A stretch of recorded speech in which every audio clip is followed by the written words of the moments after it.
බඩු තියෙන්නේ. ඔව්. ඒක මචං ඉතර ස්කූටර් එකෙන් මේක දෙකක් ගන්නවා නේ. ඔව් බින්දේ මේ ඔයා කතා කරා. නෑ මට කියවුණා ඒක. නෑ නෑ. වා ඔක මේ ඒකනේ මම පිළිවසින් එක කියනවා. ආලන්නකො මෙයාට තියෙන ආදිත්‍ය මම ඔය හදිසිරෝ ඔය යහන මෙතන අල්ලගෙන හැයින්නේ බෑ කිව්වා. ඒ අපි දෙක මෙහෙම අයින්නවා මට හරිද?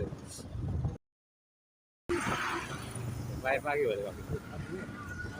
ඔය කෝකිනා උන් වලට කිව්වම හරි කියන්නේ කිව්වා. මම ගෝ ඔයා ඒ දිනක වැටි. එයාට උටෝකනාරි අතාව කොල්ලේ කරගෙන හිටියේ. නෑ නෑ ජෙට් එක තෙල් ගහන්නේ. ඔව්. බයික් එකට තෙල් ගහනවා. ඔව් ඔව් ඔව්.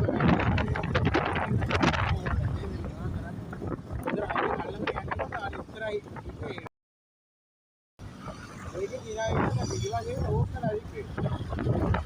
පය වේලා ටිකක් වෙයි. ඒක ඕකලේ පිළිවාගේ ළඟදී මේ මන්දියා මේ බල බල ගියේ ඉස්සරහට මම